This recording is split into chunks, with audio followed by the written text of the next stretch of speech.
Welcome back to LA Power Sports. Today we're going to go over the buyer's guide on the 2025 Can-Am Defender DPS CAB. We're going to go over some features, what I see customers like, what I see customers add, and some of my favorite view points on this machine. So let's go ahead and get into it, start talking about a little bit of the specifics, and then just talk about some of the best features.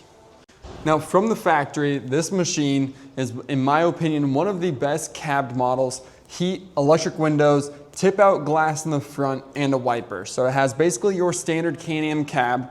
Although not one of the best colors, it comes in this simple tundra green that Can-Am offers.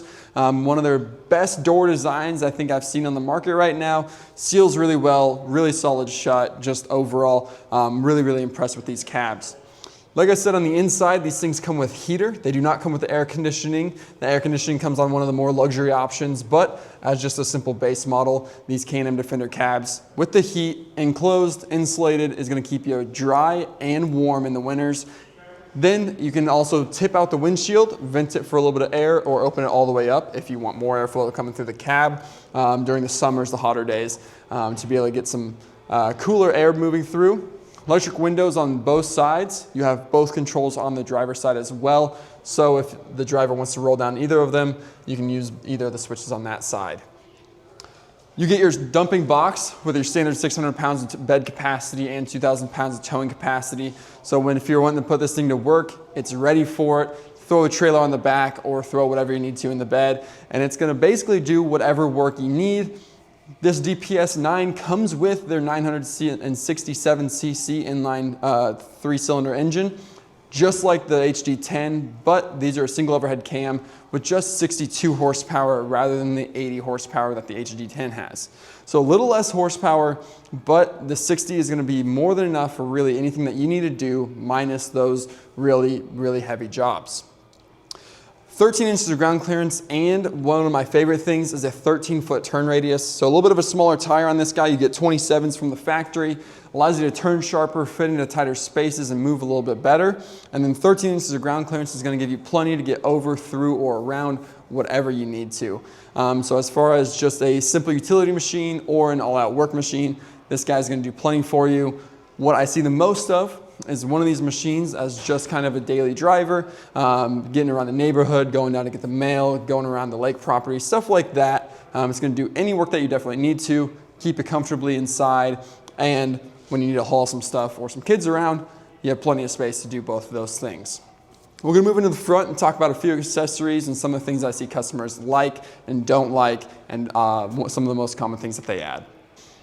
All right, now on these HD9 DPS cabs, they're not the most luxury machines, so they do strip down some of the basics. What I like about this personally is you can add a whole ton of stuff and kind of design it more to what you want. But one of the complaints about customers is they don't come with a winch, they don't have LED headlights, no bumper front protection up here. But in Can-Am style, they have a really sturdy A-arm setup, they have really nice thick axles, and the tires that they offer from the factory are smooth on concrete, they don't wear super fast, and so they'll last a long time for you. But for what people like to add, standard, a lot of the bigger Defenders come with a 4,500 pound winch. That's kind of one of the standards that we like to add as well, although there are many more options if you want more or less. So adding a winch, especially for things like a plow, throw a plow on the front of this guy and it's gonna push snow more than you really ever need to, especially for this year. So winch and plow, great options. What I really like about Can-Am's accessories is they offer what they call their Rancher front bumper, which is a really nice big bumper that's gonna cover a lot more and save a lot more of your front end if you happen to hit a tree, a fence post, forbidden animal or something like that. It's gonna protect a lot more, wrap up around, and cover your headlights. A lot of the other things I see people add, light bars. They have plenty of different light bars. So if you get that front bumper, you can actually add a light bar right onto it. I've seen them added on the roof, as well as you can add some onto your A-pillars if you want to do something like that. A lot of states are starting to legalize these on the road, so blinker kits are one big thing on these. Can-Am has a cutout slot for one of the TSP headlight kits where you can actually add a secondary signature light that is amber and LED. So adds a little bit more flair to the front end, as well as a very functional, very visible front blinker. Probably one of the best kits out there in my opinion. With this front windshield, you do see that there's tint all the way around. No tint on the front windshields. And one thing that I recommend to a lot of customers is this is an in glass, so it's a form tint inside the glass. It doesn't help a lot with heat deflection or keeping your air or heat in. So adding a ceramic tint or something to these to add just a little bit more insulation, because there's a lot of glass on these. Add that little extra layer of insulation helps a lot with especially keeping the hot summer sunlight out and keeping a little bit more of your air in. With these things not having air conditioning, any bit of cool that you can keep inside the cab definitely helps out. We're going to start going into the cab, talk about a few things in there, some of the differences between the higher end limiteds and what this offers. Let's head in. All right, so getting into the cab, obviously the doors, like I said, very solid, very nice seal. They're a little bit of a heavier door, so when you close them, they shut really nicely. Huge fan. They also added on top of the tent, the locks for the doors for $25. So you do have the one key for the ignition that also works on the lockable doors. Fantastic, one thing that Canam's needed to add for a long time, and they finally did. The interior on the DPS cab, again, kind of stripping down some of the luxuries, making this a very price point machine rather than a luxury machine.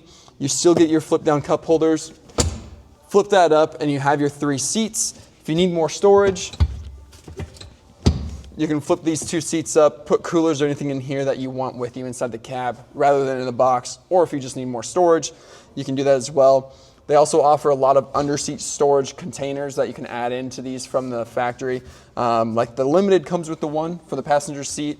This one does not come with that storage box, nor does it come with your standard glove box that can also come out. As I said, this just has heat. It does not have air conditioning. So I like the dial set up on these a little bit more than what the Limiteds have. They have a small screen that's not the easiest for users. Takes a little bit to learn and get used to. But here, just 2 simple dials, and it's very easy to know what fan speed you're at and what heat. Even though it has the blue, this does not have air conditioning, so it's pretty much just pulling air from the outside into the cab. So whatever temperature's outside is what that's gonna pull in. Just moves some airflow, doesn't add heat or cool, unfortunately. Other than that, you still get your 2-wheel drive, 4-wheel drive. I mean, all of your basics for this thing to do work is all here. Tilting steering wheel. You have a fixed driver's seat, so this does not slide forward or anything. And then you also get a little bit more of a basic seat in here, where the Limited has more of a bolstered seat. This is a little bit more plain. You do get a little bit of bolstering on the sides, so it holds you in. And then the material that they used also is more of a sticky material, so you're not sliding all over the cab when you're turning and going down the road or anything like that. Still keeps you in, and for a base model, still a very comfortable seat. Couple other things that people like to add: audio and mirrors. Wheels and tires, very simple, basic things like that. But if there's any questions that you guys have on this, we didn't go a whole lot into the specs like we've been doing, but I wanted to go over some of what I see as very optimal features on this, as well as what I hear a lot from customers. So that's gonna do it for the Can-Am Defender DPS9 Cab. Awesome machine. We've got a few of them in stock down here at LA Power Sports. If you guys have questions on them, leave them in the comments. Give us a call down here. Come see me. My name is Miles. I'm happy to help you out. Build your DPS cab to your specifics. Come see us. We'll see you here.